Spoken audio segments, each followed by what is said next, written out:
অল্প কদিন বাদেই সনাতন ধর্মাবলম্বীদের সবচেয়ে বড় উৎসব শারদীয় দুর্গাপূজার উদযাপন শুরু হবে। শেরপুরের সবচেয়ে বড় ঐতিহ্যবাহী গোপাল জিওর মন্দিরে দিনরাত চলছে প্রতিমা তৈরি, শেষে নানা সাজসজ্জার কাজ। বিস্তারিত জানাতে শেরপুর থেকে যুক্ত হচ্ছেন আমাদের সহকর্মী আদিল মাহমুদ উজ্জ্বল। উজ্জ্বল, শুভ সকাল। শুভ সকাল উজ্জ্বল। শুভ সকাল রুনি এবং জুবাইর, আপনাদের দুজনকে শুভ সকাল জানাচ্ছি। আমি এখন আছি শেরপুরের সবচেয়ে ঐতিহ্যবাহী মন্দির গোপাল জিওর মন্দিরে। আপনি জানেন খুব শীঘ্রই শুরু হচ্ছে সনাতন ধর্মাবলীর সবচেয়ে বড় যে উৎসব, সেই দুর্গাপুজো। আজকে আমি যেখানে আছি, আমি যদি আপনাকে একটু দেখাই যে দুর্গাপুজোর এখন পর্যন্ত কিন্তু মাটির কাজগুলো মোটামুটি শেষ হয়েছে। এখন বিভিন্ন কারিগররা অঙ্গসজ্জার কাজ চালাচ্ছেন। আমি যদি বলে রাখি, শেরপুরে এবার 158টি মণ্ডপে কিন্তু এই দুর্গাপুজো উৎসব শুরু হয়েছে এবং সনাতন ধর্মাবলী যারা আছেন আমাদের এই শেরপুরে, তারা কিন্তু উৎসবের আমেজে এই প্রতি বছরই কিন্তু এই দুর্গাপুজোর উৎসবগুলা করে থাকেন এবং এখানে যে যারা এই কারিগর আছে তারাও উৎসবের আনন্দে এই কাজগুলো রাত্রে সারা রাত জেগে জেগে কিন্তু এই কাজগুলো করছেন। আমি যে মন্দিরটিতে আছি সেই মন্দির থেকে প্রায় 4টি প্রতিমার কাজ এখানে প্রায় 7-8 জন কারিগর রাত জেগে করছেন। এখানে উপস্থিত থাকেন সব সময় দেখাশোনা করেন এখানে পূজা উদযাপন কমিটি যারা আছে তারা। আমি যদি একটু আপনাকে দেখাই যে এখানে অঙ্গসজ্জার কাজ করছে, রাত দিন চেষ্টা করে তারা এই অঙ্গসজ্জার কাজগুলো করছে এখানকার কারিগররা।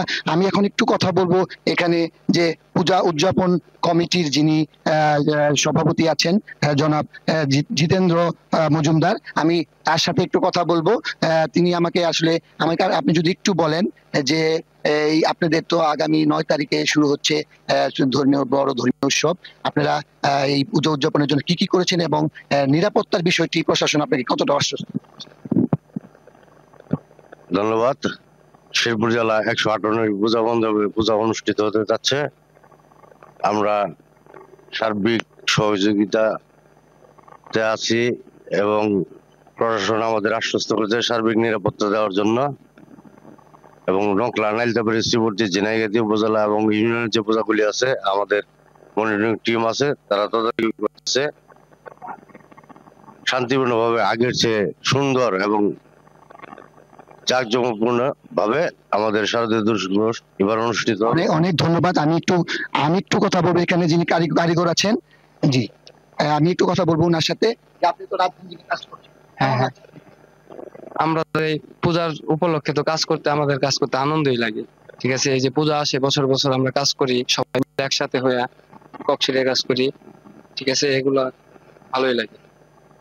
হ্যাঁ, আপনি শুনতে পাচ্ছিলেন যে আসলে এইখানে যে যারা দুর্গা পুজোর কারিগর আছে এবং এখানে পূজা উদযাপন কমিটির যে লোকজন আছে, তারা অতি আনন্দের সাথে এই কাজগুলো করে যাচ্ছেন এবং আগামী 9 তারিখে দুর্গা পূজা উৎসবটি পালন করার জন্য এখানে হিন্দু, মুসলিম এবং সবাই কিন্তু এই দুর্গা উৎসবটি পালন করে থাকে এবং তারা শেরপুরে একটি 158টি মণ্ডপে এই পুজোগুলো আনন্দের সাথে উদযাপন করবে, এমনটাই আমাকে জানিয়েছে।